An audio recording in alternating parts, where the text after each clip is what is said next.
Welcome everyone. My name is Greg Nojeim. I'm with the Center for Democracy and Technology. This will be a panel discussion on new safeguards and oversight for bulk surveillance. We're at the Center for Democracy and Technology on December 10th, and I'm very pleased that we'll be able to present a report by the SNV Foundation on this topic. CDT, my organization, is a nonprofit organization based in Washington, D.C. We have an office in Brussels, and we are dedicated to internet freedom. My piece of the puzzle at CDT is to direct the project on freedom, security, and technology, which we've nicknamed the Security and Surveillance Project, which gives you a good idea of what it's about. This event is on the record, and everybody is prepared to have their remarks quoted. With those logistics, let's go straight to the event. As I said, we're talking about oversight mechanisms for bulk surveillance, so it's important to understand what that is. Bulk surveillance is distinguished from targeted surveillance in the sense that it's conducted not based on the use of discriminants, on selectors, such as a person's name, such as a person's email address, such as an IP address. Those are selector-based targeted programs. Bulk collection is about collecting everything that you can without those selectors, at least at the front end. Edward Snowden revealed a series of NSA bulk collection programs which CDT cataloged in a 2015 report to the UN. Those programs included Mystic, in which NSA collected call detail records of all phone call records in 5 countries. Another one called Co-Traveler, in which the NSA collected on a daily basis millions, if not billions, of cell phone location data points on a global scale. And a third program in which the NSA collected a record of phone calls to, from, and within the United States. That third program, a domestic bulk collection program, Congress responded to it not by controlling it, but by outlawing it. As a result of the USA Freedom Act, it is no longer lawful, if it ever was, to conduct bulk surveillance within the United States. With respect to surveillance outside the United States, particularly surveillance conducted under Executive Order 12333, the United States does engage in bulk collection. It was essentially confirmed in Presidential Policy Directive number 28, PPD 28. PPD 28 includes important limits on the use of information collected in bulk. It can only be used for 6 broadly defined purposes, such as terrorism, cybersecurity, and weapons of mass destruction proliferation. As a result of the Snowden disclosures, a lot has been written about bulk collection within the United States. But precious little has been written about bulk collection in other countries. And as it turns out, they do it too. In fact, the European Court of Human Rights determined just a few months ago that bulk collection can meet the key test within Europe of being both proportionate and necessary in a democratic society. What I like about today's discussion is that we're not going to be doing any finger pointing. Bulk collection is a reality. In our view, it's an unfortunate reality, but it's one that we have to grapple with. We want to ask the question, what safeguards and oversight mechanisms are other countries using to minimize the damage to privacy rights that bulk surveillance causes? And which of those ought we to think about bringing into the United States and using as well? To help us answer those questions, I'd like to invite Dr. Thorsten Wetzling of SNV, a Berlin-based think tank, to present a report that he and his team have written about safeguards and oversight mechanisms for bulk surveillance in 13 countries. SNV is an independent think tank in Berlin that develops ideas on how German and European politics can shape technological change in society, in the economy, and in government. Thorsten heads SNV's research on surveillance and democratic governance.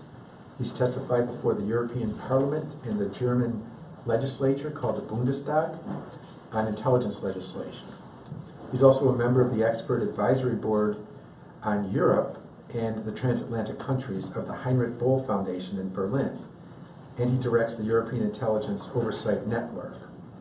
Thorsten holds a doctorate degree in political science from the Graduate Institute of International Development and Studies in Geneva. After Dr. Wetzling presents the SNV report, and by the way, it's called, I thought, Upping the Ante on Bulk Surveillance. Upping the Ante on Bulk Surveillance, an International Compendium of Good Legal Safeguards and Oversight Innovations. After he presents the report, an expert panel will come up and tear the report apart. Not really. An expert panel will come up and talk about what they'd like to see in the U.S. in terms of controls on bulk surveillance, and talk about some of the ideas that Thorsten has helpfully collected into this report. After the panel discussion, I promise there will be plenty of time for Q&A. And with that, thanks again for joining us. Thorsten.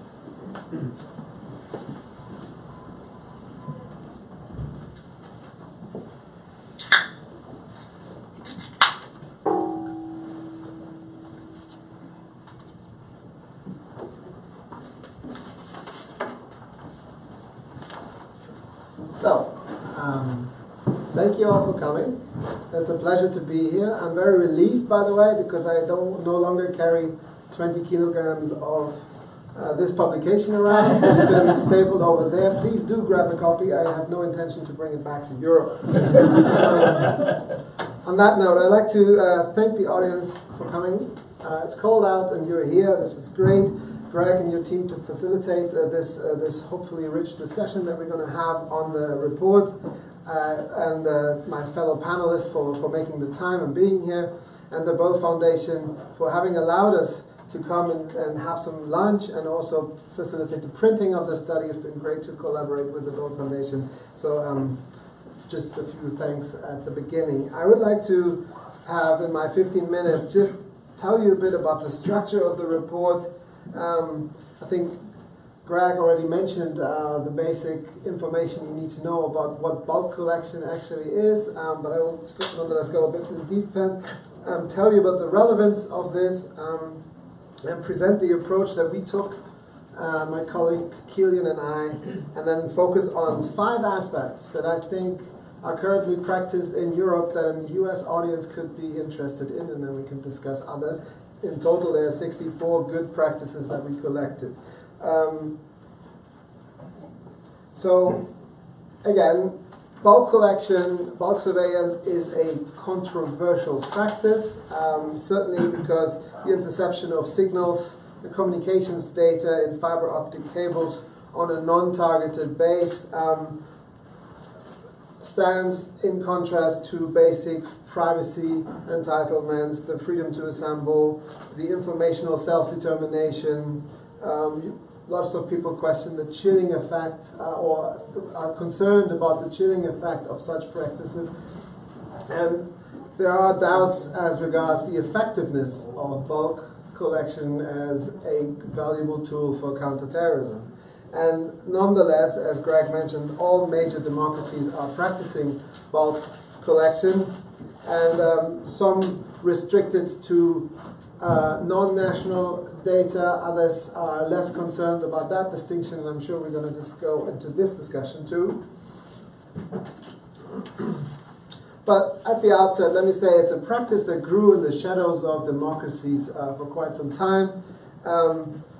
If you ask me, I think it has been a massive oversight failure before Snowden that a practice like this could be running for such a long time. The legal standards and oversight practice on that was substandard in many countries.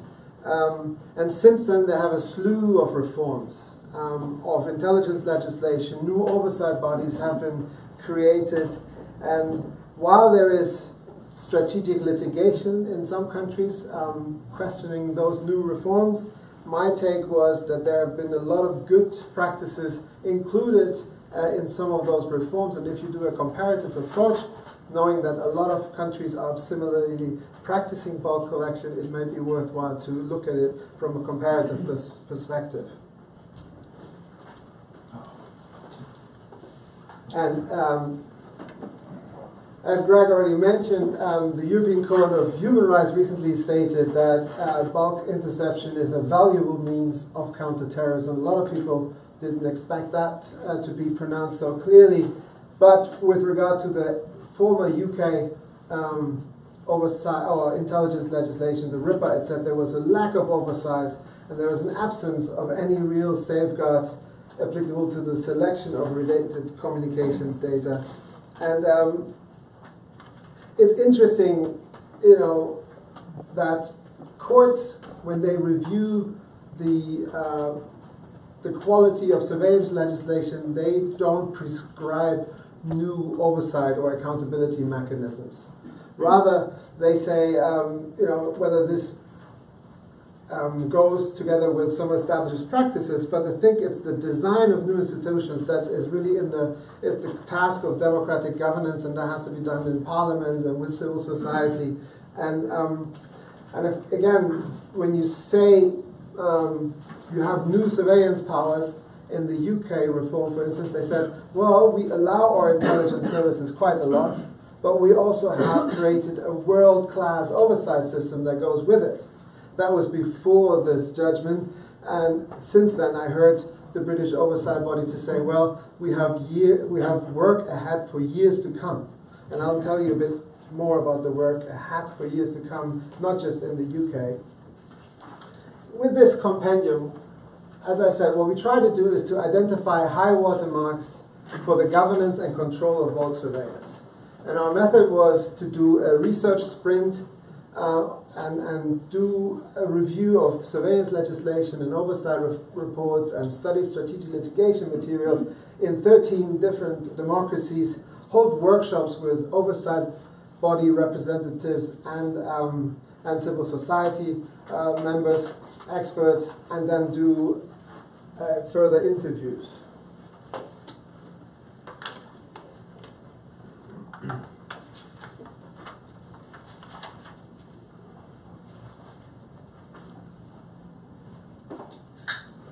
And despite the legal and cultural differences that no doubt exist between countries, and despite the legitimate critique that a lot of people have on the recent surveillance reforms that were passed in different countries, I'm on the record for not being, well, at least I have issues with the German surveillance reform, but I also see some good things in there, but there are a lot of things that are not so clear to me, and I think there is room for improvement. But despite all this, some legislators have gone further than others.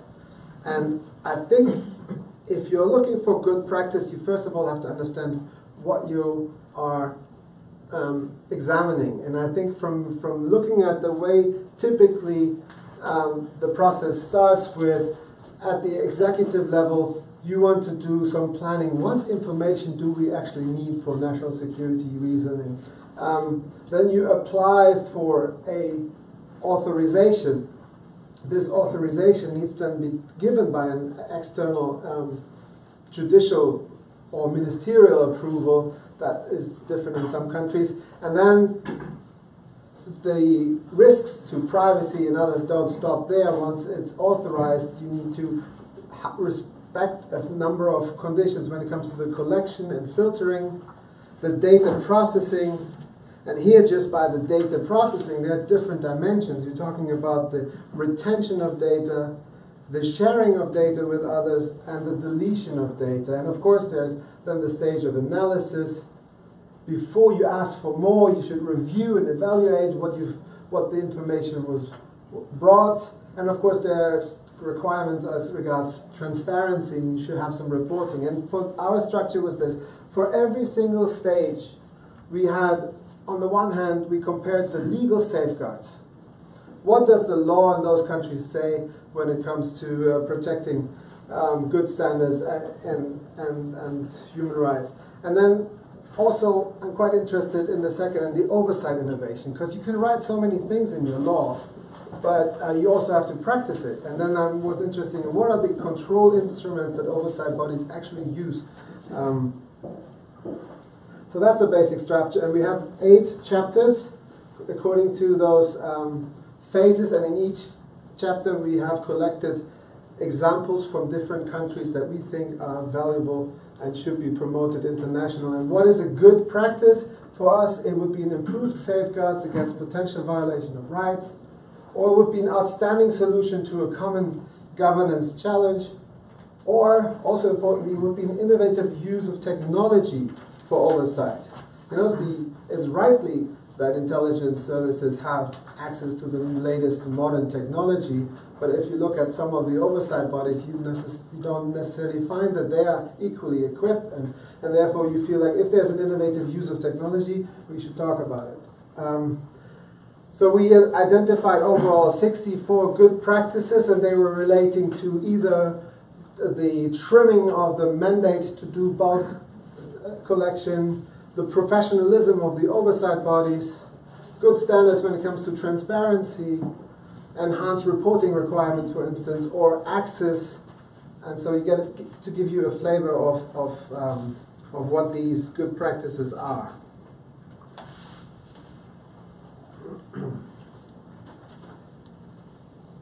So in my remaining time, I want to highlight 5 individual nuggets from different countries that make this a bit more concrete, I hope. So, for instance, when it comes to intelligence cooperation, oftentimes, this, in Germany at least, this came up time and again. In every single legislative period, we had an inquiry committee on intelligence cooperation.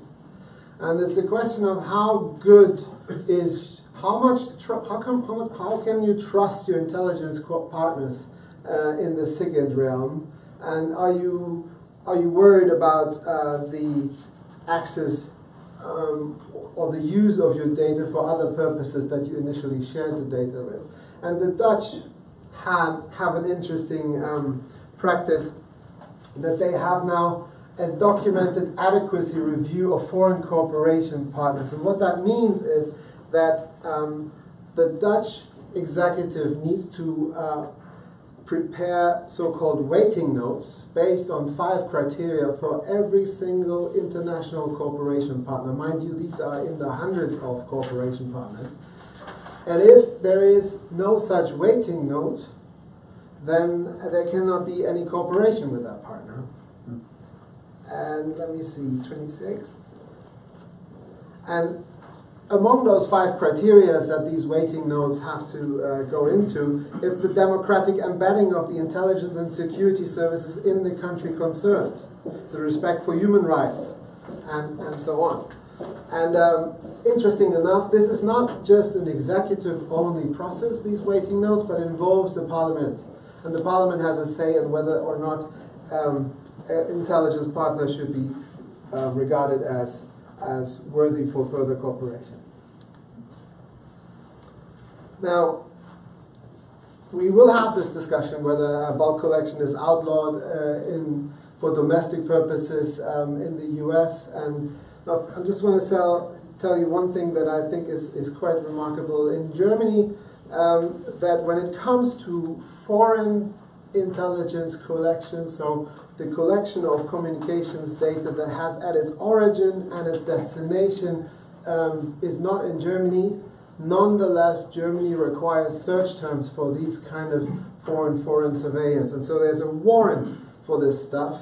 I think Laura Donahue recently tweeted about the ACLU trying to get some more further clarification on the Executive Order 12333 and whether or not this can be still affecting some US data or not is an open question. Not my question here. All I wanted to say is there is a process for foreign intelligence that requires warrants and that is also subject to judicial review. So that is something.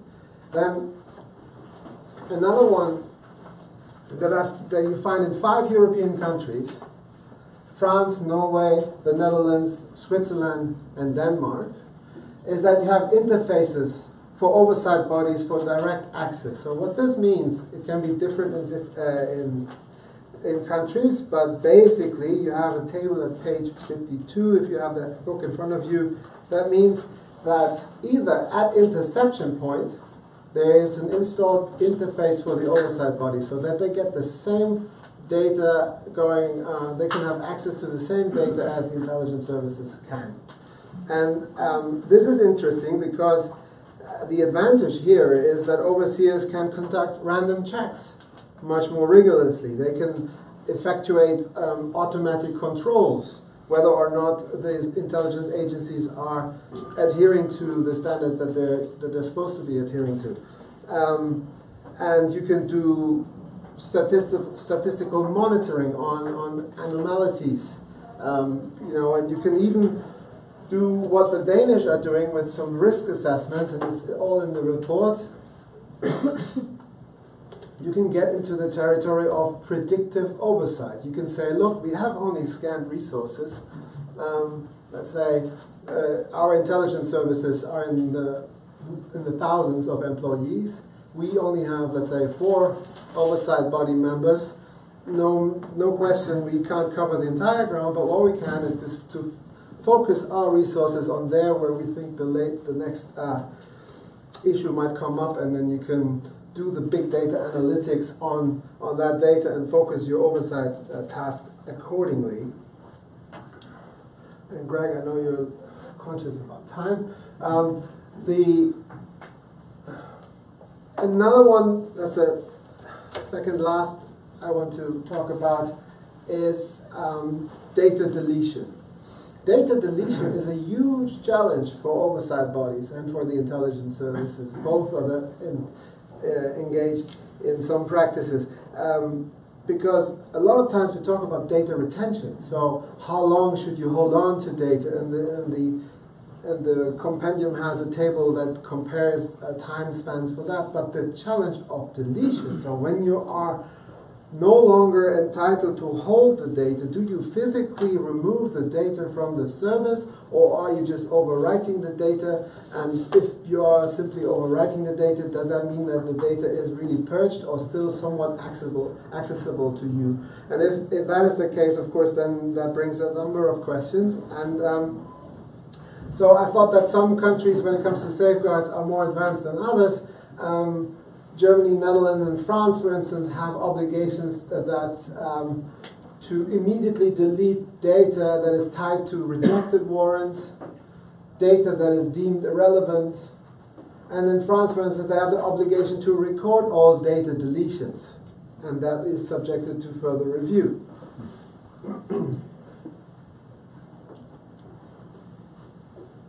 And in Sweden, for instance, they are doing statistical pattern analyses on the amount of deleted materials. How come that data is only deleted on the 13th of September 2016? What was there? So they can really look into patterns of deletion and conclude maybe something from these patterns. And I think data deletion is the next frontier in terms of an oversight task, and some oversight bodies are more advanced than others. When it comes to the Dutch, for instance, they have taken money into their hands and they run a project called Oversight 3.0, where they work with universities and the like, and they're doing more work on the challenges of deletion. Finally, I think the Canadians are onto something. If their newest intelligence law passes the Senate, so that is still we don't know when this happens. Most people say it will become law pretty soon.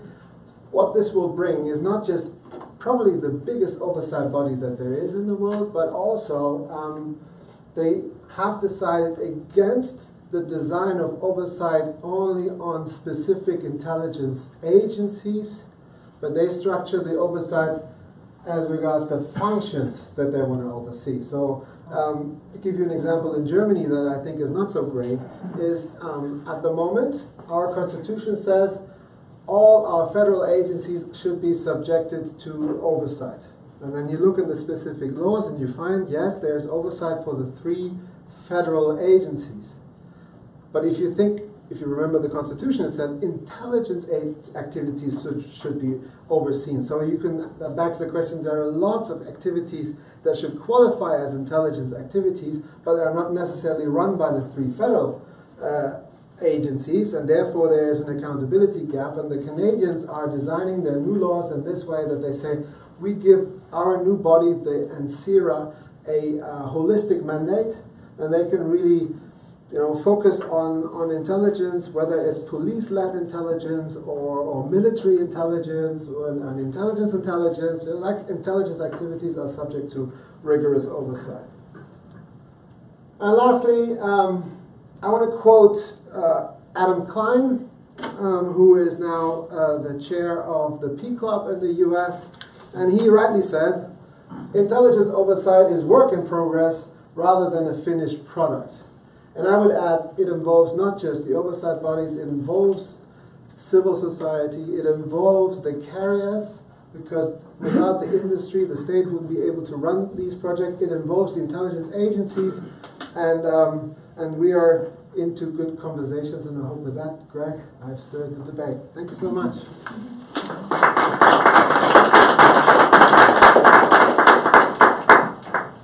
Litt. Bob Litt was the General Counsel and the Director of National Intelligence from 2009 to 2017. He played key roles there. He played a key role in securing support for the USA Freedom Act within the intelligence community, and he played a key role in the development of PPD 28, which, as I said, imposed use restrictions on information collected in bulk.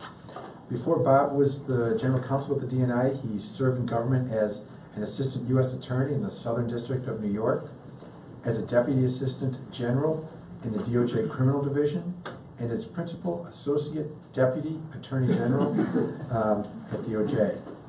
Bob graduated from Harvard College and Yale Law School, and he's currently of counsel at Morrison & Foerster in their privacy, national security, and white-collar practices. In the middle, Sharon Bradford Franklin. Sharon is the Director of Surveillance and Cybersecurity Policy at New America's Open Technology Institute, OTI. She leads OTI's work on issues involving government surveillance, encryption, cybersecurity, government access to data, and transparency. From 2013 through 2017, Sharon was the Executive Director of the Privacy and Civil Liberties Oversight Board, known affectionately as PCLOB. It's an independent federal agency in the United States that ensures that counterterrorism programs safeguard privacy and civil liberties. Previously, she served as senior counsel at the Constitution Project, and like Bob, Sharon is a graduate of Harvard College and of Yale Law School. And then immediately to my left is Alex Joel. Alex is the Chief of the Office of Civil Liberties, Privacy, and Transparency at the Office of the Director of National Intelligence, ODNI. He works to ensure that the intelligence community carries out its mission, national security mission, in a way that protects privacy and civil liberties. Alex reports directly to the DNI. He also serves as the ODNI's Chief Transparency Officer. Alex began his professional career as a JAG officer. Then he was a technology attorney at a law firm here in Washington. And then he was the privacy, technology, and e-commerce attorney for Marriott. Alex formerly served on the board of directors of the International Association of Privacy Professionals. Unlike Bob and Sharon, Alex didn't go to Harvard or Yale. He received it's our loss. He received his law degree from the University of Michigan and his undergraduate degree from Princeton. And with that, please welcome our panel.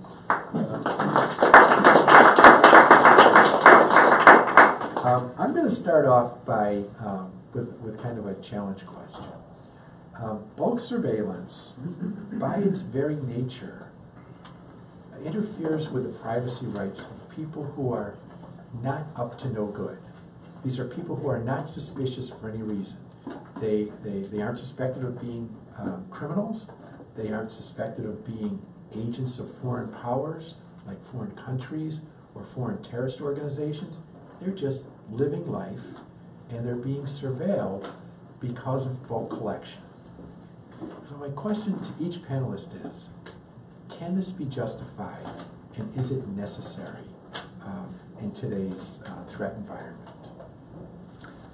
I'll go first? Sure. Okay, well, thanks a lot for having me here, and I'll date myself because there's the camera consists of this device that looks like it's from a science fiction device. Looks like Hal, actually, from this side. It's going to start talking back at us soon. No, but I appreciate the opportunity to be here, and Thorsten, your report was a very interesting and important report, and I appreciate the fact that you approached it, with academic rigor and objectivity. Regarding your question on bulk collection, I think there's one thing that triggered in my mind was the distinction, in my mind anyway, between bulk collection and mass surveillance. So there is an impact, certainly there's a potential for abuse whenever the government has information about anybody. So there is that potential, and we're always worried about to what extent that information is going to be used by the government in a way that's improper or that unnecessarily invades people's privacy. That's why when we think about bulk collection in the government, at least in the intelligence community I know, we think about, do we need to do it? Is there something we can do? Can we do it on a more targeted basis? Can we minimize the amount of information we're bringing in? And then how do we oversee and control access to that information to make sure that it's being used only for the authorized purposes and with the appropriate safeguards? So one of the points in Thorsten's paper that I thought was a very important one was the holistic nature of oversight, that's an important aspect. And I approached that as well in terms of looking at that whole cycle that Thorsten had up there regarding you have to look at how the government deals with data in a holistic manner. Like, can they do things in a more targeted way? If they do things, or they try to do things more narrowly, are they creating more risk actually for people in terms of the intelligence community being able to accomplish its mission?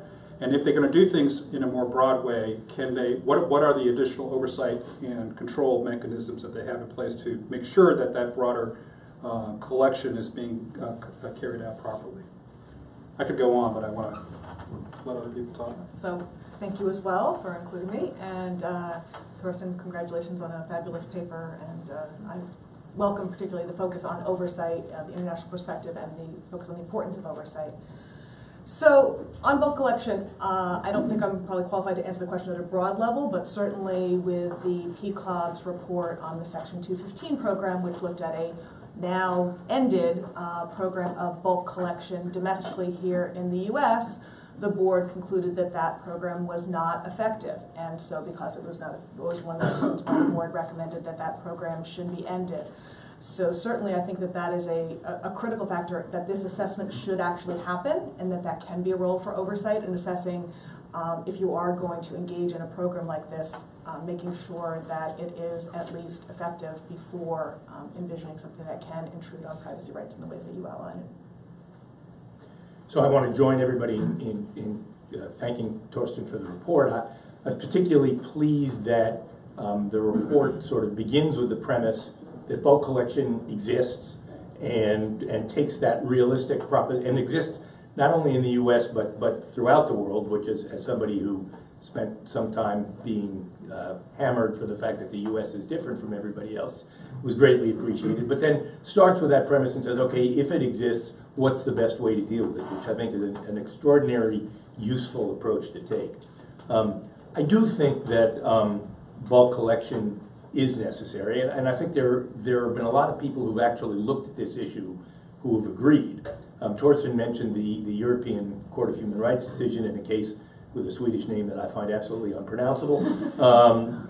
But there was also a lengthy review by David Anderson, who's the very, very respected independent reviewer in the United Kingdom. And there was a review done by the National Academy of Sciences in the United States. And they all said that there are circumstances in which you need to be able to conduct bulk collection for national security purposes.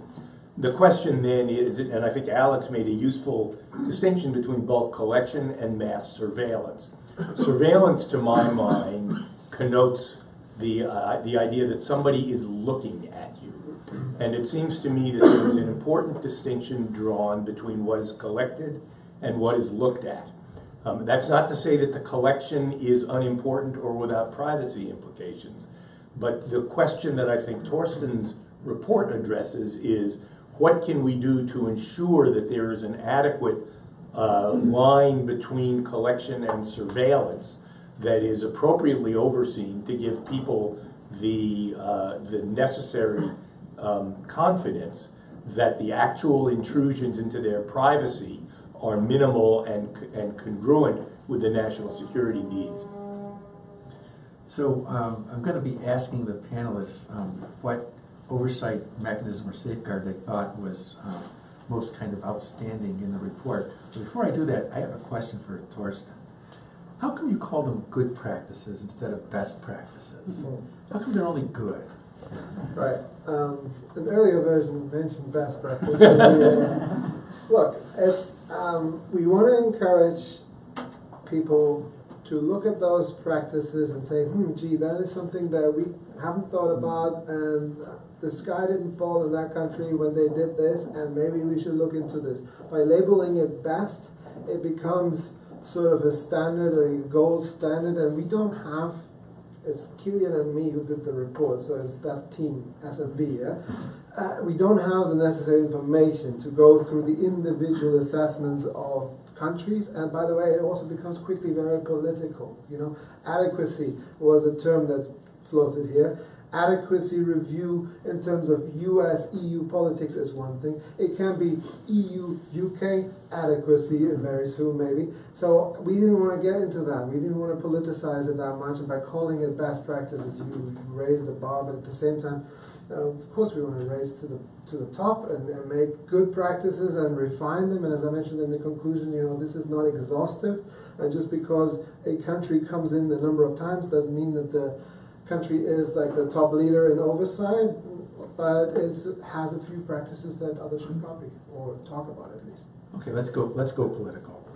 Of all these good practices, which ones kind of stood out to you as best or most interesting, if you don't want to be too political? Feel free, anyone. Well, I'll start at this end this time. I'm not going to pick out a particular practice, but I think the focus on technology is something that I find really, really important. To go back to what I was saying before about how do we give people some confidence that their privacy rights are being adequately respected. As Thorsten said, you need to not only have rules, but you need to know that those rules are being followed. And I think technology can be incredibly helpful in that regard. Thorsten talked, for example, about using artificial intelligence, but also having oversight of that artificial intelligence. But you can use technology in creative ways to ensure that if you have a set of rules, those rules are followed, and if there are violations, they pop out of the system so that people are aware of them. So that to me is the most significant and helpful focus of the report. So I'm going to go with the interesting category. So one, highlight two here. One that I found very interesting, something I'm focusing on now, being back out of government and looking at the use of artificial intelligence and AI. And I thought the requirement in the Netherlands that you must have a human in the loop before you can make any decision, act on any kind of automated data analysis was very interesting, and you know, from what I've seen about AI in other contexts, very encouraging, I think. The second is some of the techniques that Thorsten highlighted about oversight of actual deletion processes.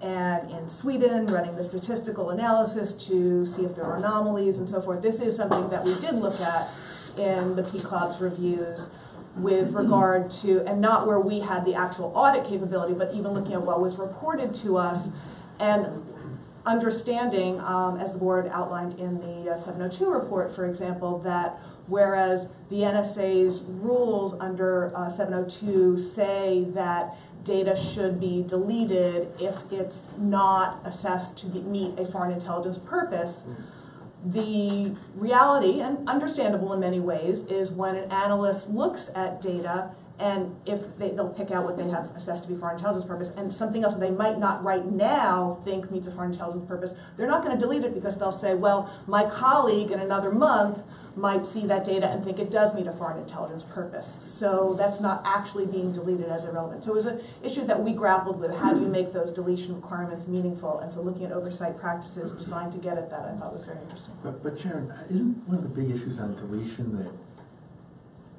you can't, that they end up saving a lot of data because they never really assess whether it's relevant to anything? Right. Can I just add to that?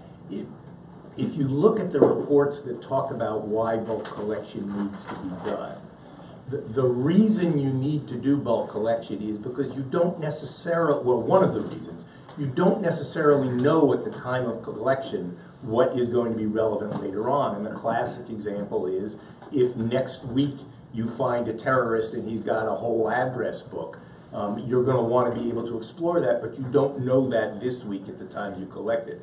So the whole justification for bulk collection is inconsistent with an overly aggressive approach to deletion. But I would counter that there are certainly times when an analyst, in reviewing something, can really make that, and they're just being so cautious that, what do I know, this looks so innocuous, you know, the other person on the other end of this conversation, but they don't want to delete. Yeah, no, there clearly are circumstances where you can make that judgment. So just to follow up on the deletion point, I mean, you're all making valid points. I think it is hard for a single analyst to make that call for the entire agency, as you pointed out. So if I'm working on a problem today, and I pull something up and I say, well, this isn't relevant to the problem I'm working on, it doesn't mean that I can make an agency-wide determination that the record is no longer relevant for intelligence. There are cases where they can do that, and in those cases they should be deleting the data. Certainly the easier cases in terms of purging and deleting is when it's when data is been improperly collected. There's some compliance incident relating to the data. It should not have been collected to begin with. It was provided erroneously by the provider, whatever the case may be. Then we have very elaborate procedures to make sure it's entirely purged from the system. So just to go back to and I agree also with the AI point. I think that's an important thing. You didn't have a huge section focusing on it, but you did talk about the human in the loop. I do think that's a good practice, and as we all work on AI, on new AI capabilities, that is a constant concern. How do you use AI to augment the work that human beings are doing without supplanting the work that human beings have to do? I will say that one good practice I already mentioned is this idea of holistic oversight. So in the US, we have a very complicated system. And we have a lot of different agencies, and we have a distinction between the U.S., the federal government, and the state government that's built into our Constitution. We have different departments and agencies across the government, some of which have little I intelligence functions, some of which are formally members of the intelligence community. We have, when you think about where the oversight for all its various activities comes together, to some extent you can say Congress. But then, so that's true that they have holistic oversight, but as you break it down within Congress, you have all the different congressional committees. And the different congressional committees have their own jurisdictions and their own areas of focus. And that was, as you may recall, a recommendation from the 9/11 Commission Act was that the 9/11 Commission was that they streamline or rethink how they do oversight in Congress. The Privacy and Civil Liberties Oversight Board has broad oversight and advisory focus, but it's on counterterrorism. So it's broadly focused, but it's on counterterrorism. So the one area that Thorsten, you and I have had this conversation before, that I do think it can come together more is at the executive branch level, at the agency level, and then of course across the executive branch. And I do think that's a critically important part of it. So for example, my office, I have the ability to look at stuff that goes on throughout the intelligence community, no matter what the subject matter is. Now, I don't extend beyond the intelligence community, so to the extent there's a department or agency or the state and local who are doing things beyond us, that's obviously beyond my authority, but I can work on how we share information with those entities. Just two quick comments. I'm aware that there's a lot of good things that can come out of the executive. And that wasn't our focus in this, but of course it's also Inspector General is an institution that matters. But history is replete with examples where, if it boils down to this only, and I'm not saying that it is here, but that is not enough. And then you come about writing into your laws that you have certain amounts of data that should be deleted, then it is misleading to the public to then just assume that this is the case without pursuing investigations whether this is actually the case. And I'm grateful for oversight bodies who actually have shown some interest to look into this further. And so the biggest advantage there is really to talk about it. If I sneak in one more practice that I can make publicity for, is in the UK, there was a practice to reach out to civil society organizations. And there's a mobile phone. Anyway, there's to reach out to civil society organizations and say, look, what does the assessment of proportionality means in an actual decision? And we don't know, as an oversight body. We are talking about judicial authorization here. So a lot of times in Germany too, there were reforms of the parliamentary oversight, and that is congressional oversight. That is very important, but it doesn't go with the sanctioning powers that some of the judicial authorization bodies have. And if they don't think that you satisfy the criteria put in the warrant, your operation cannot go on. So this is an enormously powerful instrument, and if they struggle with the interpretation of what proportionality means, is just follows to reason that they reach out to others who have worked on this for quite some time, and they invite civil societies. They had a call for submissions, and they are on to prolonged debates about what this means in actual practical situations. You know, judicial authorization of intelligence surveillance is kind of controversial in the United States, because there's a question about who's supposed to be in charge.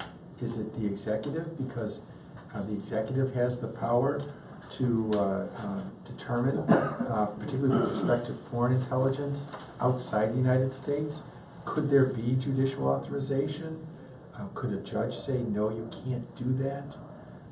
Could a legislature put the judge in charge of authorizing it? I think those are real questions within the United States, and they bring up, I think they point at this UK idea of having warrants for bulk collection. And to me, that's interesting. What do you think about that idea? Does that seem like a good idea, a bad idea? Can you accomplish anything in terms of controlling the problems with bulk collection by having it be judicially authorized with a warrant? So I think there are a couple of problems that I see. The first is the Article 3 problem. Is it really, I mean, Article 3 of what, Bob? You got two people who like that. Yeah. Sorry, the Constitution.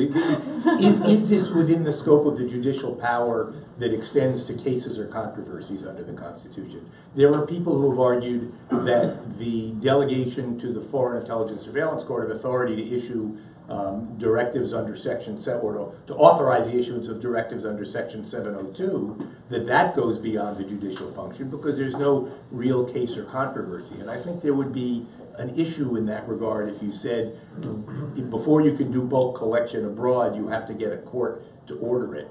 I think there's also a problem with the use of the term warrant. Again, because the Fourth Amendment says no warrants shall issue except based on probable cause.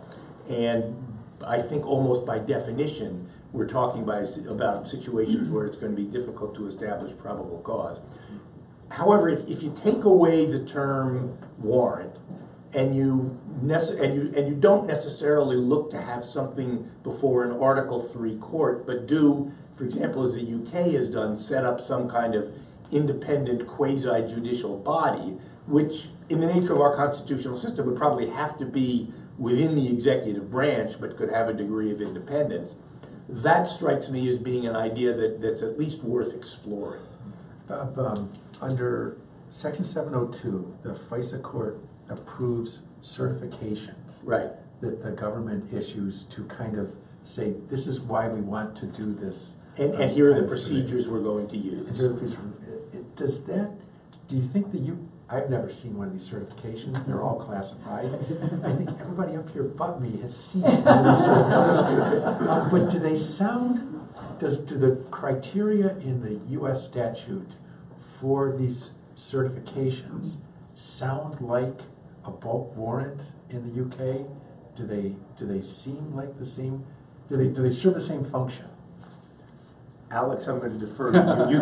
So we have- Alex has a slightly better sense than I do, being 2 years out of what can be said and what can't be said. So we have released redacted version of our certification packages. So if you go on IC on the record, you can find it. If you look at our guide to posted documents, it'll help you find it more quickly. IC on the record. One of these?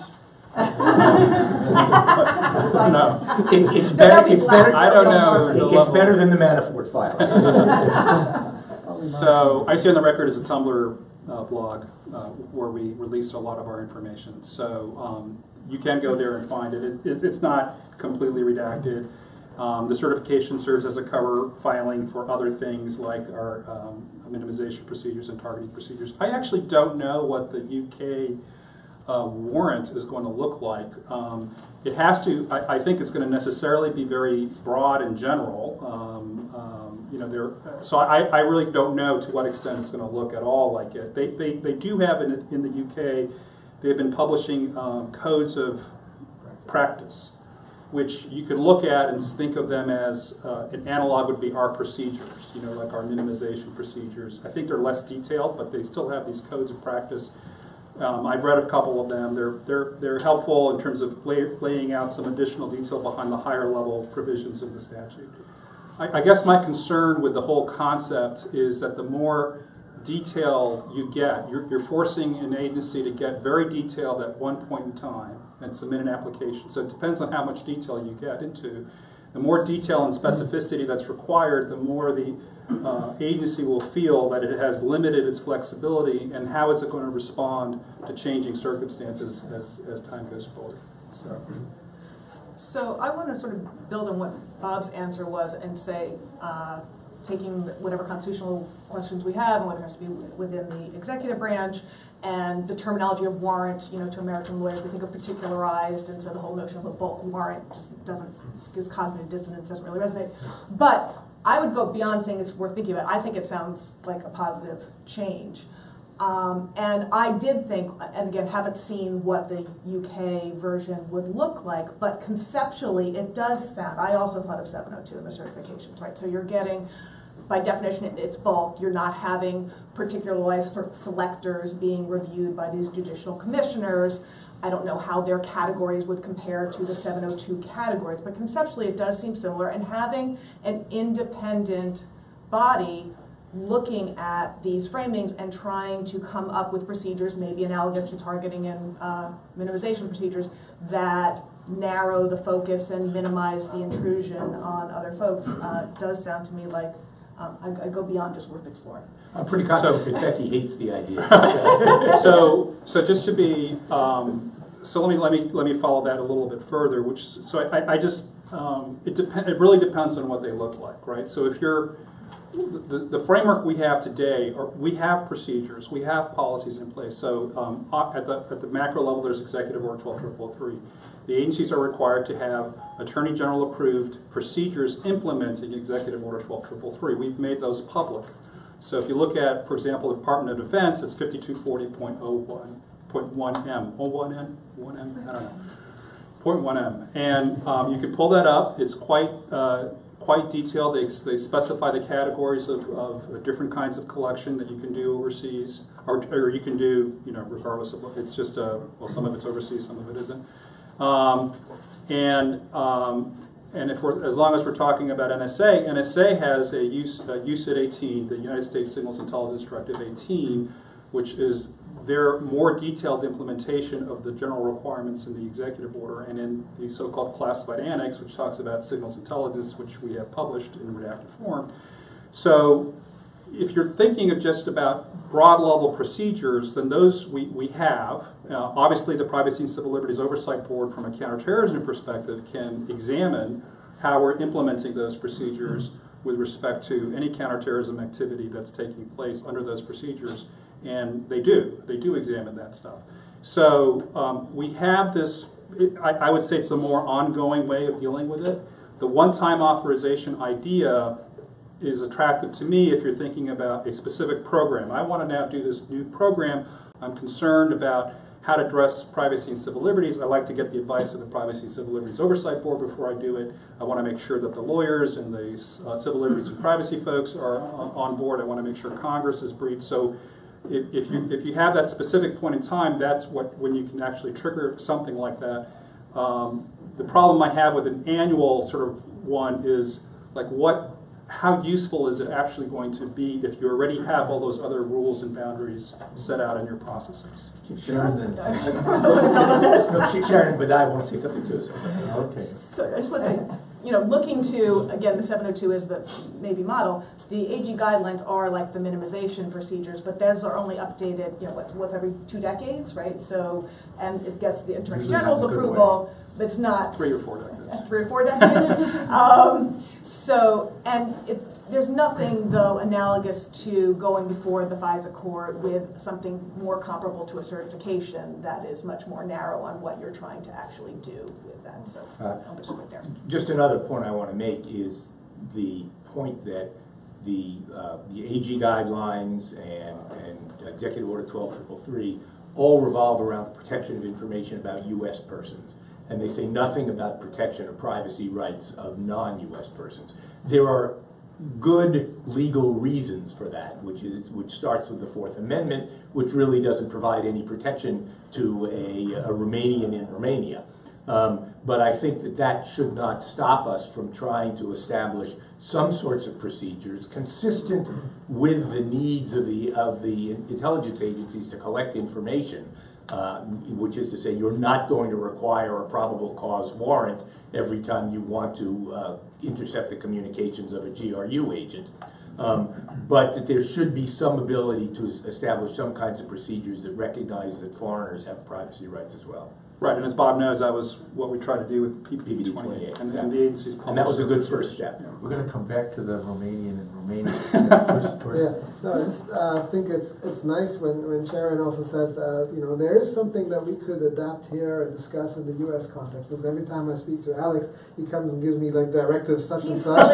He's still in government. I go through reading those, and I do give a lot of credit for the U.S. Recently there's been a TAC appointed to the FISA court, and we follow this in Europe closely. We think that it is great that you have an adversarial review process, but not for the untargeted.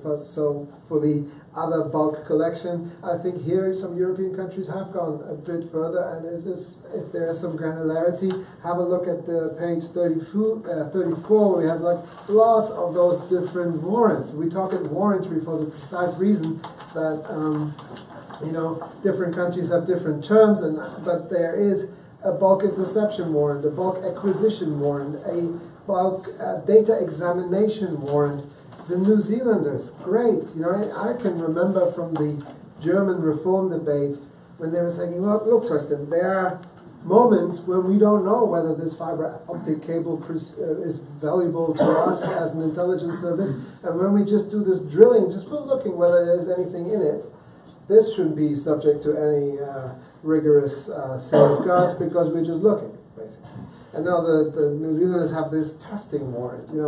Even the testing of the value of some connections goes into some sort of warranty. And I think it is an impulse for our discussion. I'm not here to tell anyone in the U.S. what should be done or not, but I think there's space for upping the ante on that.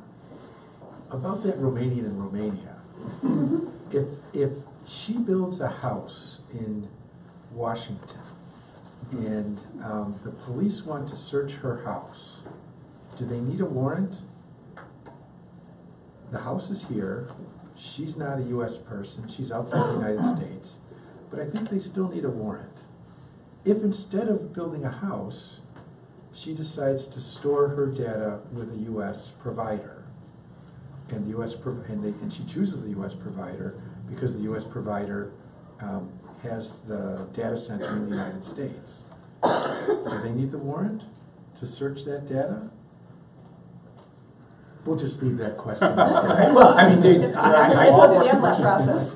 The Fourth Amendment specifically talks about the rights of people to be secure in their homes. I think that there And is their papers. I think there's a significant difference, though, that has always been accorded in the law to the physical home as opposed to communications floating around out there. They've always been handled differently. I think it's an open question that may be resolved someday, but maybe not in our lifetimes. I want to turn away from Romania into the Netherlands. The Netherlands is a little country, but they get a big mention in this report because they're doing some interesting things. One thing they did that Thorsten pointed out was this weighting, this way to evaluate with whom will we share intelligence and with whom will we receive intelligence product from. And when I say whom, I mean with which countries. And so they have this weighting system, and you said it had to be judicially approved? Or They have parliamentary. or by the parliament? Could the parliament veto a country? There's this, let me check, but they get access to the waiting notes, and then they have to give their review on them, or like their opinion on those waiting notes. So they're involved in the decision making whether or not further intelligence sharing should go on with a specific partner because that waiting note is deemed adequate or not. What do you think about this idea of having the parliament have a say, having the Congress have a say in whether the United States strikes an intelligence sharing arrangement with another country? Well, to some extent it does now. I mean, we have the Leahy laws, for example, where Congress says, you can't share information with certain kinds of security services that have been shown to engage in human rights activity. And we're seeing right now, in the context of Saudi Arabia and Yemen, some efforts on the part of Congress to regulate security relationships we have with foreign countries. What the Netherlands does is go beyond the issue of Congress's power to regulate and say, and in addition to that, Congress gets access to all of the executive branch's decision-making process in that regard, which I think presents a very different issue. I think here, to some extent, you have to separate it out from if you're talking about Congress as the oversight body, where we get into separation of powers issues as well, or just some oversight entity that may actually be located in the executive branch, if you're trying to look at the model here. And the idea of more oversight of intelligence sharing arrangements strikes me as, I'm not speaking from experience knowing what level of that oversight exists now, but strikes me as a good thing. Privacy International had a report that came out last April calling for a lot more oversight of intelligence sharing arrangements, or at least more transparency about what oversight may actually be taking place, because that is somewhat of a black box. If it is going on, we don't know about it. So I'll say a few things. One is that it is still a sensitive area for us in the United States. These are classified. This is a lot of classified information. Our transparency work has now really focused on foreign intelligence sharing relationship. That's considered a very sensitive area for both ourselves and the people that we have relationships with in different countries. It is heavily regulated inside the executive branch. Congress has full ability to conduct whatever oversight and ask any questions they want on anything they want in that area. But we have published a series of intelligence community directives and policy guidances.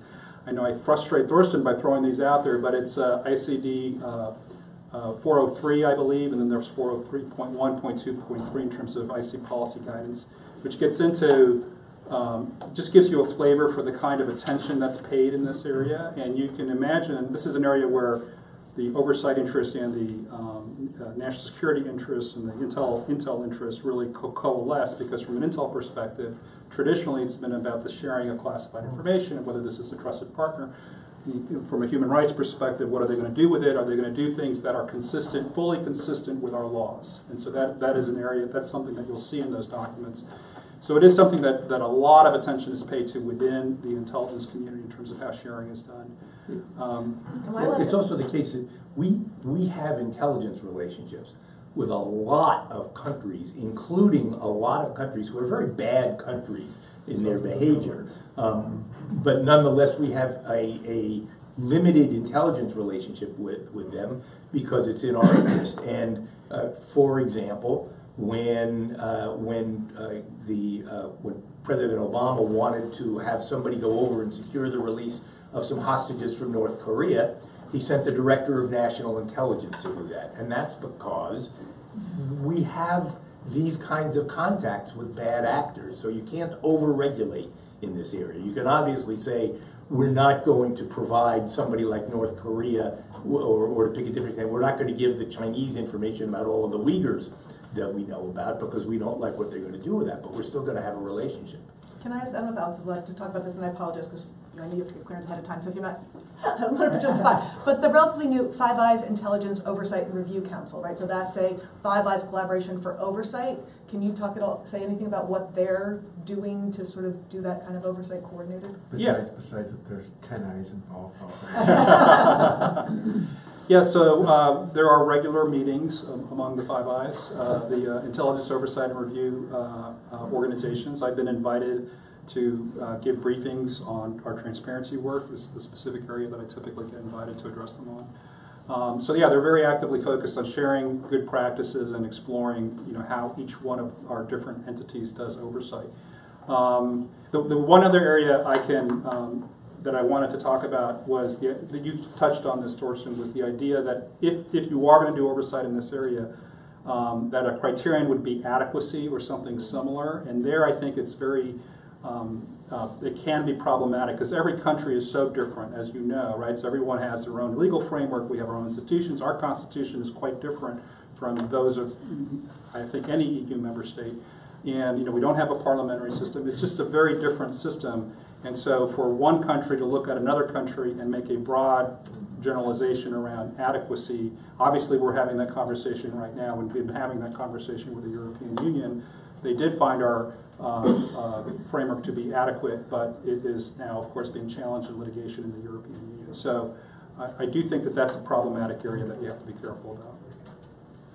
Briefly, two things here. I very much like the fact that we draw attention to intelligence cooperation, and then you look at the other side at oversight, whether there is any oversight, international oversight cooperation. And here, I think it is really important. I don't know in detail all the 13 different democracies' law, and so if you throw something at me, Alex, keep throwing, because I actually thrive on that. But I'll do that with the Canadians, and I'll come back to you at one point and say, look, there's something else that I found. And one thing that I found also in this respect is the way countries deal differently with the originator control principle. So in intelligence cooperation, the question of how do you treat information that you as a country only received under the condition that is respected, that this is not yours, and you receive it as a bona fide intelligence cooperation partner, but can you give your oversight body access to that information? And we looked at standards in Germany. Germany's own foreign intelligence services has been created with the help of the CIA, so there's a long legacy, and Germany is very prudent when it comes to giving our parliament access to information that is governed by the US.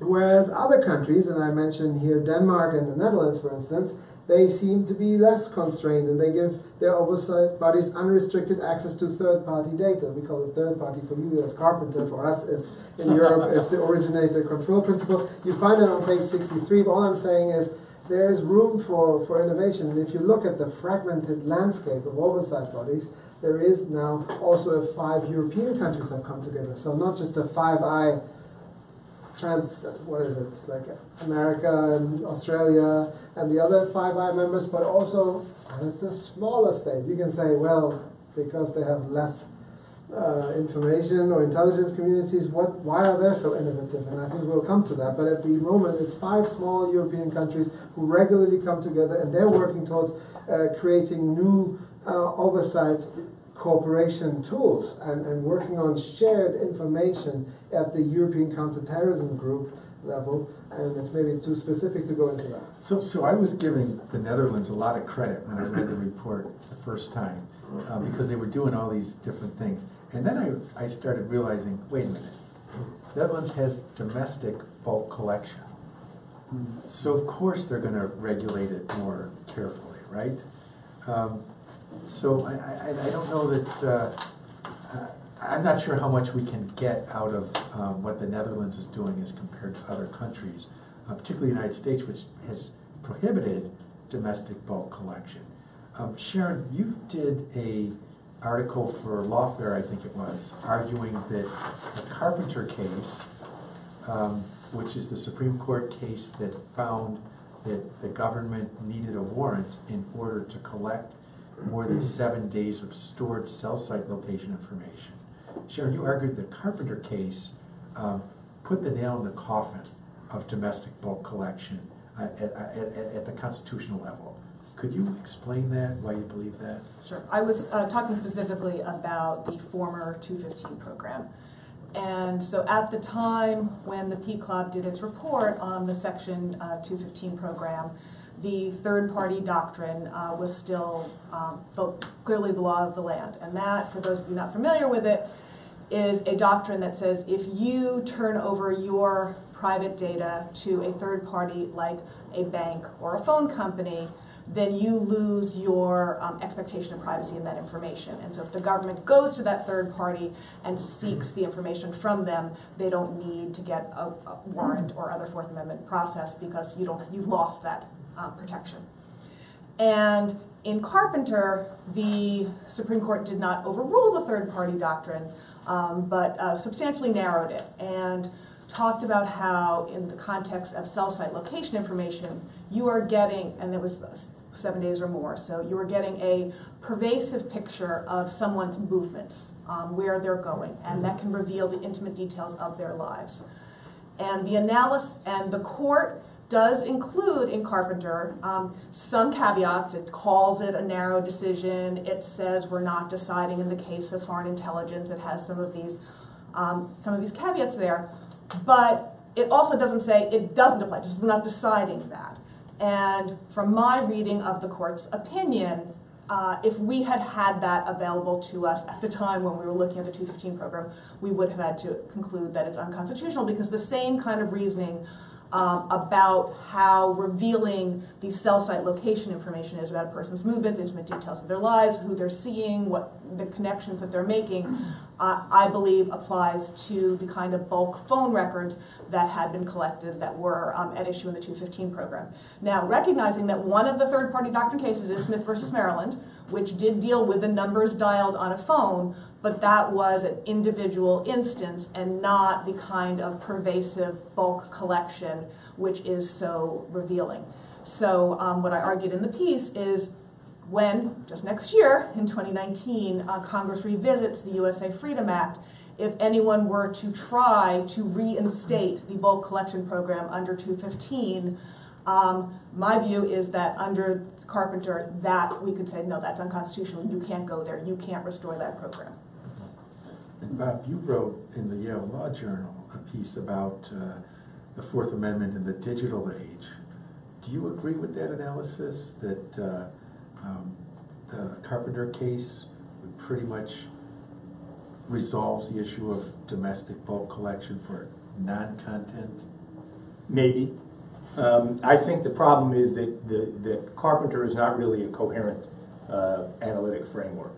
And the more I read it, the more convinced I become that you can't take Carpenter as where Fourth Amendment law is, because it makes no sense to differentiate cell site location information from the other kinds of information that they're talking about there. I mean, if you go back and read Smith v. Maryland, the dissent in Smith v. Maryland said exactly the same things that the Chief Justice says in Carpenter about the revealing nature of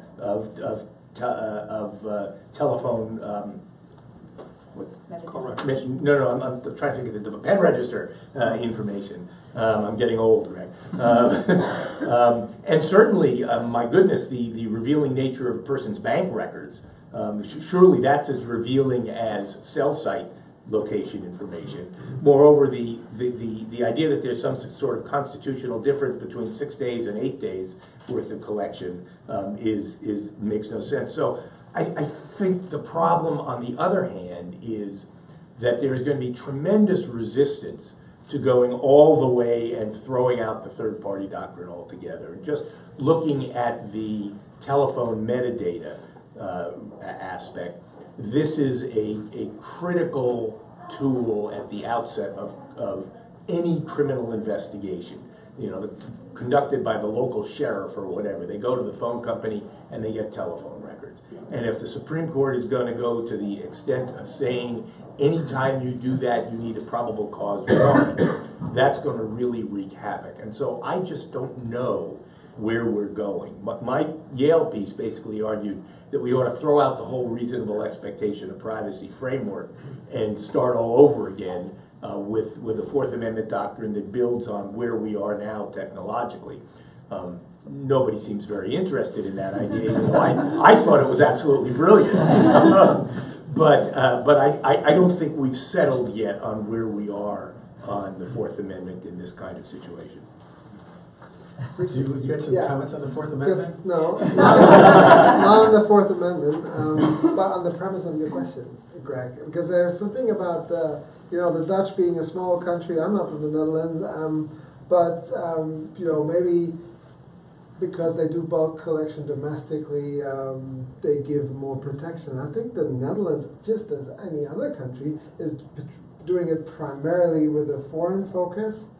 And they have come to the conclusion, that your privacy is a human right, and that is a case that is before the German Constitutional Court still as well, that they feel like the distinction between national and non-national data is legally problematic, and is also technologically not the most easy one to administer, because you run into a number of difficulties in our modern age, whether your data is really, can you tie it down to this is a German, this is an American, and therefore there are different protections. And they said, let's throw away this protection based on nationality and do something differently. And we had in Germany, just the last comment on that, we had our inquiry committee of the NSA investigations and cooperation between the German External Service and the NSA. And they also had people who came in and testified that the geolocation scoring as the way our external intelligence services has it is not quite as good as they think. And if you think about the number of data, when we're talking about big data that falls between the cracks, you're talking about the potential of some infringements, and therefore, it's a debate to be had. And I know Peter Swire and others are arguing against this, and there are others, and there will be a case by the German Supreme Court soon on whether the German intelligence reform that is similar as what is happening in the US here is actually legal to say the reach of our privacy protection should stop when it is this target relates to foreigners. And I think this is a point. It's hard as an intelligence agency to determine the nationality of a person who is swept up in your surveillance. It's also hard to sometimes determine where a communication is domestic as opposed to foreign, because you can have situations where communication starts in one place within the United States, it's destined to another communicant in the United States, and it moves outside the United States into a more permissive surveillance regime in order to go domestic to domestic. How do you deal with that communication? Greg, can I ask you a question? I've never personally... You're supposed to have the answer. No. I've seen that written a lot. I've never personally seen any indication of how often that actually happens. Has anybody researched that, of how often a communication from New York to Philadelphia passes through Düsseldorf? This is a great idea to find that out. It should be measurable. It should be measurable. We haven't tried to do that. But I think that should be on the research agenda. So I will say just on that point, we can't say, you're right that it can be difficult. There are, we've had several years now of experience sorting out what we can from the information we have available as part of the targeting procedures under Section 702. There has to be this effort to make sure that we reasonably believe the person is overseas. And there is a lot of work that's done on how information is routed to reach that assurance. I'll just say one other thing, which is you have to, people do move, people travel, and there are different ways that communications get routed. That's why there's an obligation under our procedures to continue to review to make sure that that original determination is accurate. And there are other additional checks that can be done, and we will routinely go down on somebody as soon as we find out that that person, in fact, is a different location than what we thought inside the United States, and we will purge the communications that were collected prior to that discovery. So it's not perfect, but there's a lot of attention being paid. That's why I find one of the practices earlier, if I may, Greg, the oversight interface is so interesting, because when it comes to data minimization, you often rely on the accuracy of the filters and the intelligence or the executive to tell you that this is accurately filtered. But if you have a means to verify that the filtering process is done according to standards, then that's a better yet standard. Last question will be to Alex, and then I'm going to throw it open for your questions. Alex, you've read this 112-page report. You've studied it a couple times. Thank you. And you've made judgments. I'm not going to ask you for all Alex that. doesn't judge. But I want to ask you this. What does the United States do that you would regard as particularly worthy of emulation by other countries? What do we do really well, particularly with respect to bulk surveillance, if you could, that you'd like other countries to adopt? So I'm not going to focus on bulk surveillance, but this is not going to be surprising to either of you, and I admit that I am biased. But I do think that the efforts we take within the intelligence community are necessary. They're not sufficient. You're right. You absolutely need independent oversight. You need outside oversight. But having the efforts that we take inside the intelligence community to put in place these policies and procedures for privacy and civil liberties, to promote transparency, especially in the last few years, we've done an enormous amount of work. I think if you put the entire burden on an oversight entity to then work with and bake things into legal requirements and just make it an oversight responsibility to look at the intelligence agencies and have the intelligence agencies focused on compliance with that oversight only, I'm not sure that that's the best dynamic. I think what you want, which is what we've been focused on, is reinforcing the ethos within our intelligence agencies that this is part of our mission. We have to protect privacy and civil liberties. It's part of our mission. Part of our mission is to make sure we're focused only on authorized activities.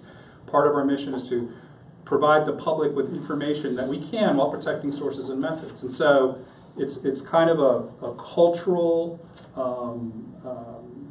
it's a cultural aspect, as well as having in place all of the people that you need to carry that out. I think one challenge that you'll have from an oversight entity, if you focus on oversight, not only do you have the cultural issue that I talked about, but you're also going to have staffing. You mentioned some of these issues: staffing, technical capabilities, budget. How intrusive will they need to get into the tactical decision making happening at the agencies in order to carry out their oversight mandate? And I think that can be very challenging in itself. And one function I think we perform, the civil liberties, privacy, transparency folks, as well as the offices of general counsel and the compliance officials, intelligence oversight officials, and inspectors general, et cetera, with a pretty complicated system. One function we perform is to make sure that oversight can be effective, that the information is there and that it's provided that's responsive to oversight requests, so that they don't have to build up an enormous staff in order to do that. And one function that Alex does well is recruit for people who work in these areas. Listen, thank you. You've been very patient. Let's take your questions now. Anybody have any questions? And if you could, unless it's classified, state your name and organization and to whom the question is directed. Any questions? Yes, in the back.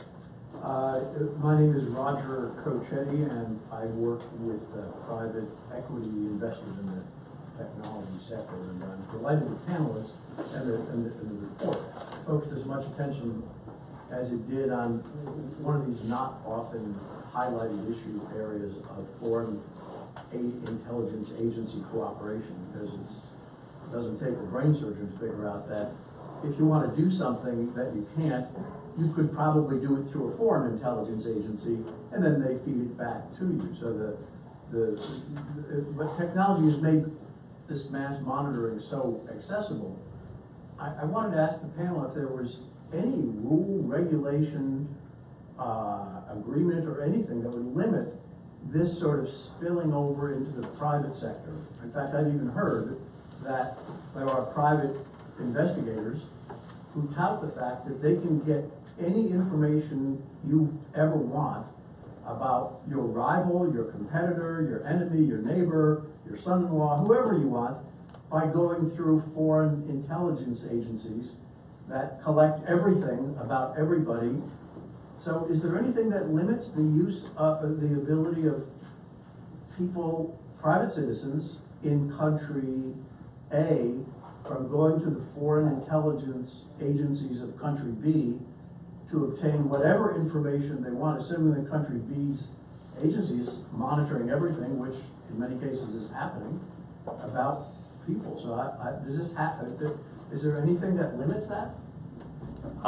So I am not aware. So you're talking about private citizens doing this, or even local law enforcement or politicians. Well, all I can answer is from an intelligence or anybody. From an intelligence community perspective. We certainly have a hard and fast rule. We think of it as indirect participation, or you can't do something through somebody else that you're prohibited from doing yourself. So we would not be able to go to a foreign government and have them do something that we are not allowed to do. Now, I don't know how the laws would work for a private citizen. Can I just say, first of all, when Alex says we have a rule, that's actually written out in Executive Order 12333. There's an executive order that embodies that says you cannot do that. In terms of private citizens, that does not apply to the sheriff of such and such or the mayor of such and such. And my point was going to be that the ability of private citizens to get such information is really a matter of the domestic law of each country. It's what the law of country B allows its intelligence agencies to do. Our intelligence agencies are not allowed to respond to requests from private citizens saying, please give us this information. We have a variety of restrictions such as the Privacy Act. We're only allowed to act in furtherance of national security imperatives as set forth. Whether the same thing applies to other countries is really a matter of their law. One thing that we're looking into at CDT is what I call data laundering. And that is the ability of a broker to receive, a data broker, to receive a voluntary disclosure from one of the providers covered by the Electronic Communications Privacy Act. They can receive voluntary disclosures of non-content, and then they can turn around and sell that to law enforcement. Whereas if law enforcement wanted to get it and compel it directly from the provider, they'd need a court order. Yeah. So all of a sudden but there is a way around the court order requirement if the provider is willing to make a voluntary disclosure to the broker. And it seems to me like that came up in the Geophedia incident that involved location information. It could come up in other contexts as well. Other questions? Yes. Your name and organization, unless it's classified. I'm Daniel from Germany. I know Thorsten. I'm from Reporters Without Borders in Germany. We are one of the organizations behind this constitutional complaints and behind several others against the German Foreign Intelligence Agency. I'd like to remind us that we are talking here about people's rights. So we are talking here since 90 minutes about frameworks, about legal issues, about good practices. And I'm a digital security trainer for journalists in the field. And we're living in a world in which journalists who are who had in the world before about surveillance, they had privileged communication rights for good reason, and we completely lost that. We're already accepting that now, but when it comes to bulk surveillance, we have no privileged communication rights at all. And the argument when we're saying this is always, because it's impossible, because we want to have all the data. Making the point, okay, one should agree with that, but then I would like to also to ask the panel, should we as a society accept that we have groups in our society that are important, like journalists who are serving a public role, and that we do not even try to implement in this whole process of oversight mechanisms that gives a little bit of trust back for those those groups who need secure communication. It is impossible today for a source to contact a journalist without being sure that it's monitored. The opposite is true. You can be sure that it is monitored. And I think this is like something that is sometimes forgotten, that we've been somewhere and that we completely forgot that. So I don't think we've completely forgotten that. I do thank you for the reminder to include that in this particular conversation. So we have a couple of I'll again go back to, sorry for doing this, but these are the documents and the principles that govern what we do. So certainly for the United States, in terms of activities cover the jurisdiction of the Constitution, we cannot monitor for First Amendment protected speech without a specific foreign intelligence, or if it's law enforcement, a law enforcement reason. So I can't monitor journalist communications inside the United States solely because I'm interested in what they're going to report on. Are they going to report something negative about me or about my agency? That is forbidden, so we can't do that. Either way, you cannot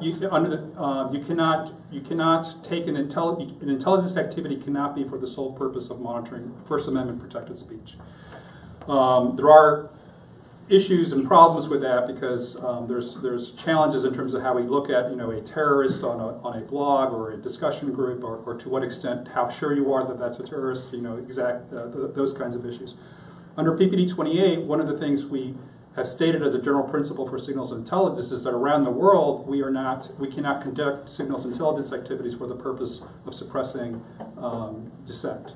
So if somebody came forward with a program saying we want to monitor the journalists in this country just because we are curious about what they're going to say and are they going to say anything critical about U.S. policy, that is something that would be for the purpose of burdening criticism or dissent and would run counter to that principle in PPD 28. It's not a complete answer to your question, but it is something that people do focus on. If I can answer it from a slightly different direction, if you accept the proposition that bulk collection of communications or communications data is sometimes important for national security, there's no way to do that and filter out media communications at the collection stage. You have to accept the fact that they're going to be collected. So then the question is, what are the rules you have on access, and what are the rules you have on dissemination, and what are the rules you have on use? And you can design those rules however you want. That's, for example, what the Attorney General guidelines that Alex was talking about was. You can build in a rule that says you cannot look through this bulk communication for any communication that you know involves a reporter. You can design the rules to say you cannot, if you come across a communication that involves a reporter, you cannot use it unless it is, evidence of an imminent terrorist attack. You can design these rules however you want. That's a matter of policy.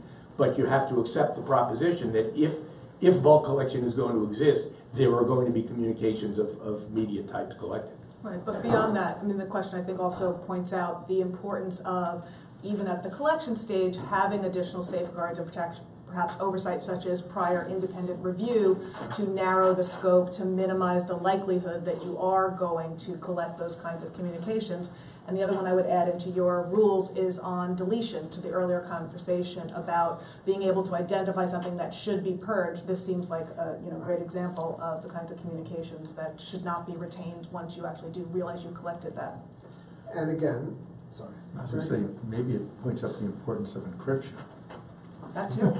That too. Let's not go there, Greg. No, that's a valid point. But the thing is, also here, as I try to remember, Executive Order 12333 is an executive order, and it's better still to put it into law and have, as some countries have done, ministerial responsibility. If you are directing something that is deemed illegal, then there is direct ministerial responsibility for it. To have search term for some of the foreign intelligence collection is another one, because once you have search terms criteria, you can do the judicial authorization then more effectively, because if you don't know what the search terms were, it's very hard to do proper judicial authorization or judicial control afterwards. And lastly, someone said, this was the golden age of surveillance that we are in, and to echo what Sharon says, let's make it a golden age of accountability by producing more options for oversight bodies to actually detect some anomalies. There you go. Yes. I'm Tim Johnson from McClatchy. I'm also a reporter. A very basic question, but it really arises in my mind as a result of the study. How widespread is the capability to do bulk collection in the world today, and how quickly is it expanding? Or, after post Snowden, much of the focus was just on the United States. Clearly, it's more widespread. But how widespread is it?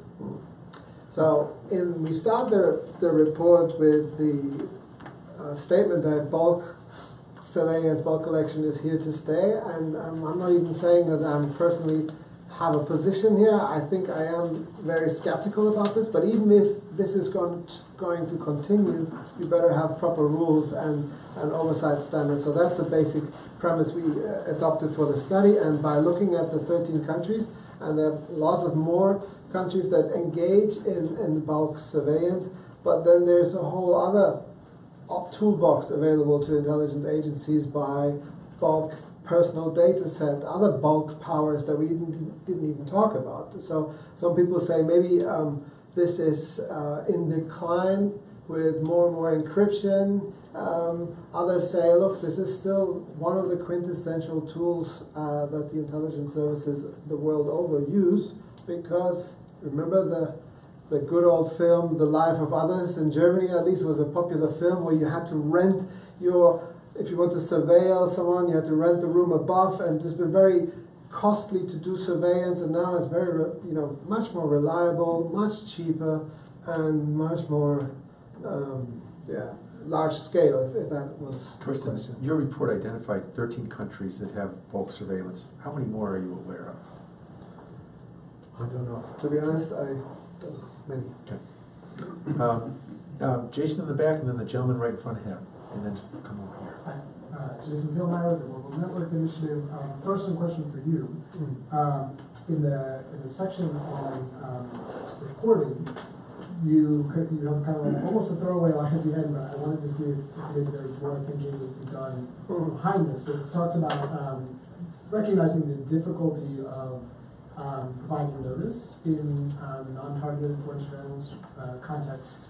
You say there might still be options to introduce an obligation to inform EU citizens when their data is swept up in foreign communications data collection by a fellow European country. I'm curious if that's something that has been talked about, and if so, if you could kind of put a little bit of meat on the bones of what would that look like? How would that work? Right.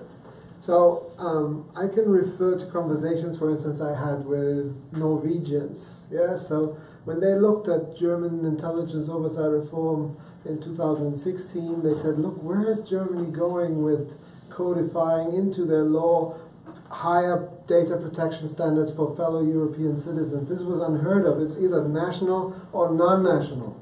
Yeah, us, the rest of the world. And now they're doing different categories, which to my mind didn't make all that much sense because of the difficulties to distinguish, and the categories are very elastic. I want to say that too. But nonetheless, the Norwegians, they said, look, this is crazy, what are you doing? And then 2 years later, they come and don't want to reveal who, but there are lots of people who said, look, this is actually not that bad. So we are thinking about adopting that too. And you can't force countries to do that. It's a bit like with the death penalty. Like you can try to convince others that you can extend the protections to fellow citizens, whether it goes into the sphere of then informing them, and that's a discussion that is way ahead of us, I would say. We're not there yet. Don't know specifically, but I don't think anyone in Germany has ever given a notification to a European citizen, to my knowledge. But, who knows? Keep the pressure up. Sir? Kevin Muir, Palantir Technologies. I work on the privacy team there. I'm curious about one thing that Bob and Thorsten mentioned about this idea of automating oversight. and using artificial intelligence and machine learning to do that. I ask because I'm very skeptical of the idea that this is something that can be automated. So I'm curious, what do you mean by that, and is this something we should be trying to automate, oversight broadly? So, should I go first? Sure. Yeah. There are different ways to go into that, and I think we're very much at the beginning. But the fact that you can use technology more efficiently in the service of oversight, I think shouldn't come as a surprise to many. And at the moment, they're hiring lots of technologists, but I'm not so quite sure what the oversight bodies are actually doing with them in the European context, at least. And one way is those 5 countries that now have interfaces, giving oversight bodies access to the information that the intelligence services also have. I think once you are in the you don't have possession of the data, but you have access to it, you can run like the Swedish does, do like statistical monitoring tools. You know, you can see why has been at this particular time there have been several deletions, and why not again this year? And you can draw conclusions from that. How, and you know, this is the topic for the next Oversight Network conference that I'm organizing, is like to do peer-to-peer review of their control instruments, because at the moment, I suspect, me included, they're very much at the beginning, and that you know, there are organizations that come knocking on our doors and says, look, we have given all our best tools to the security intelligence world.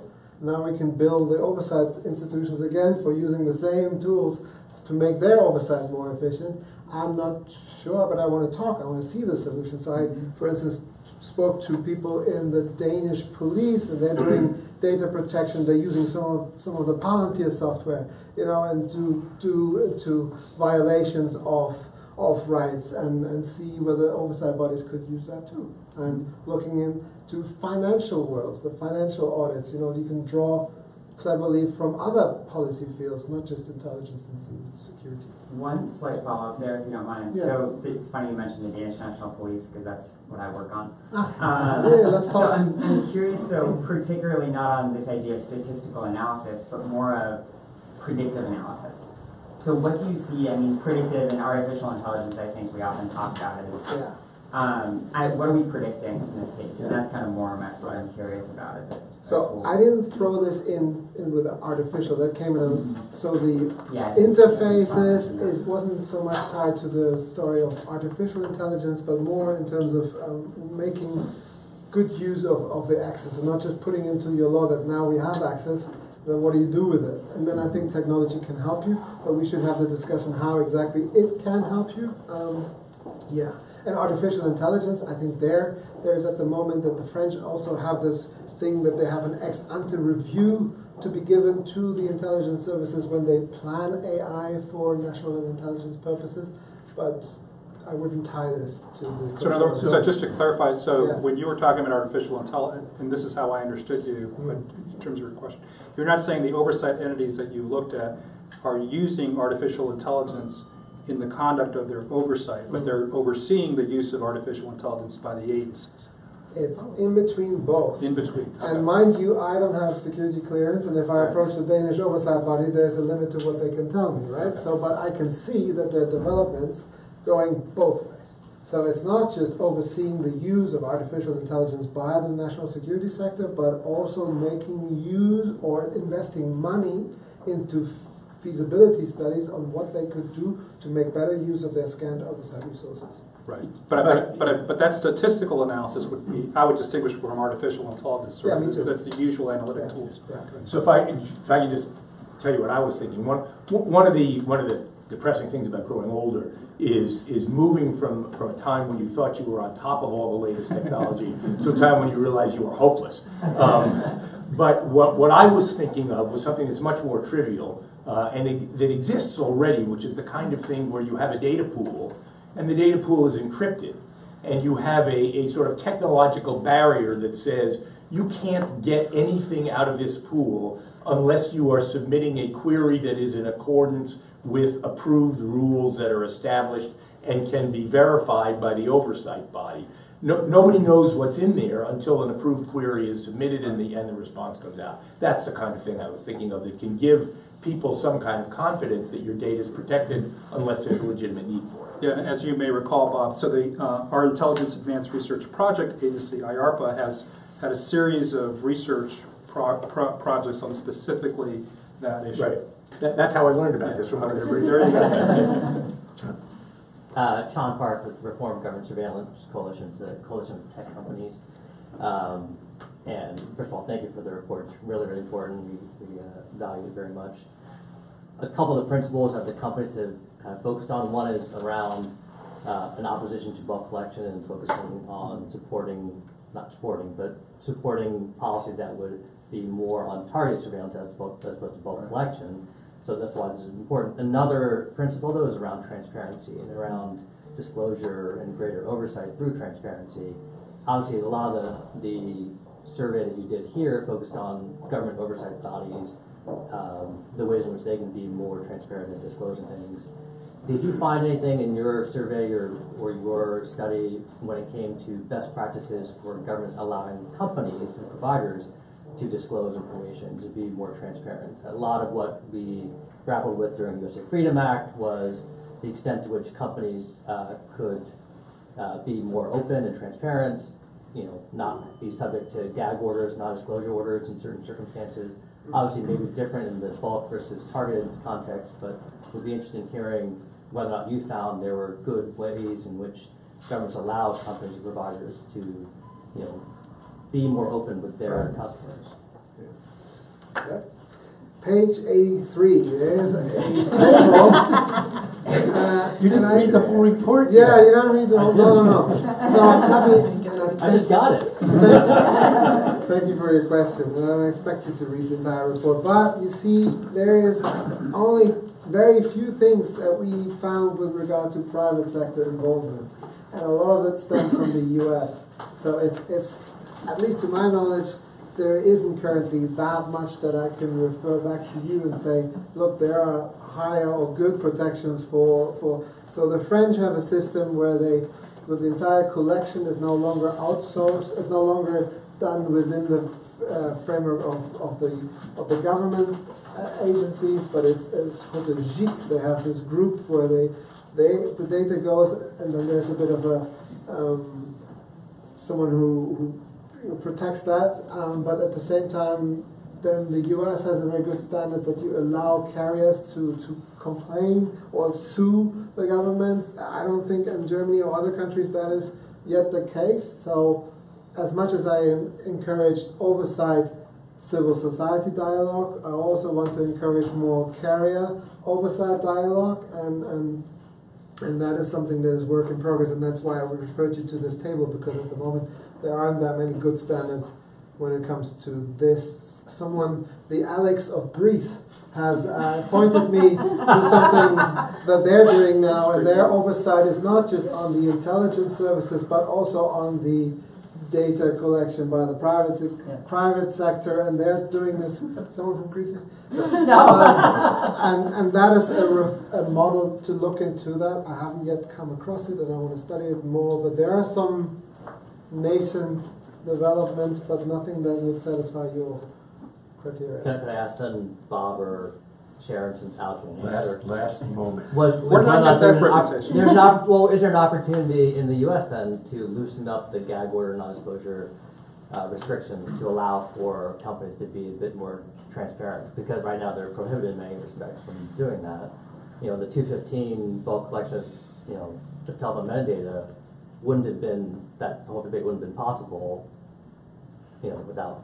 But the USA, you're not talking about, because USA Freedom does allow for companies to report statistics on the fight. In bands. Right. In bands, right. Are you suggesting getting more granular than the bands, or talking about other data? More granular and also other data. Other kinds of information. And other countries you're talking about? Well, here in the U.S., but then also in other countries too, potentially. Because it certainly is an area that OTI has focused on in certain contexts. In the UK, with the Investigatory Powers Act, there's a very strict non-disclosure requirements. It's been a concern, as you know, with the Australia legislation as well.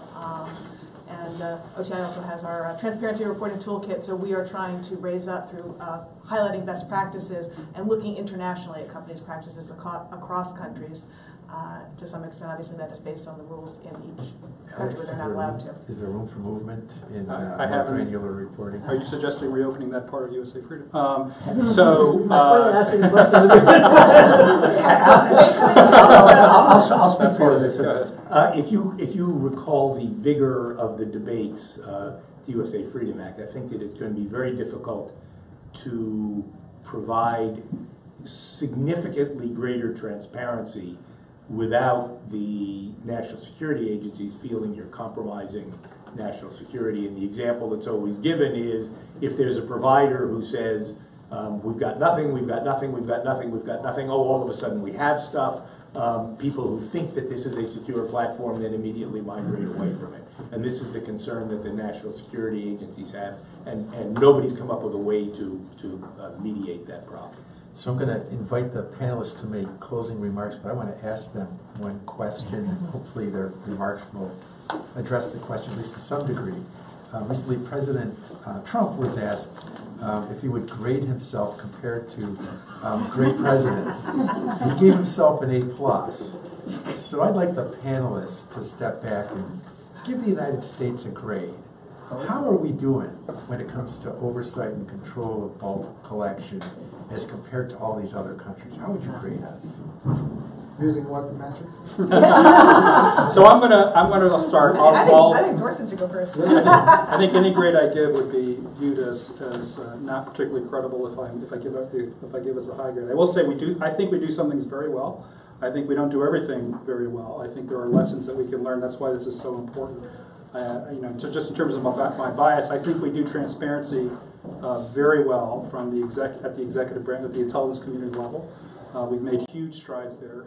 There are other things that we could definitely do better. One of the things that I alluded to earlier that's a challenge for us is that we are so complicated. We have so many different legal rules that apply in different situations. We have different oversight entities for different situations. We have 17 elements in the intelligence community. I'm not suggesting that you can wipe the slate clean, because in many ways those things are baked into our legal framework. But we could do a better job in terms of simplifying things.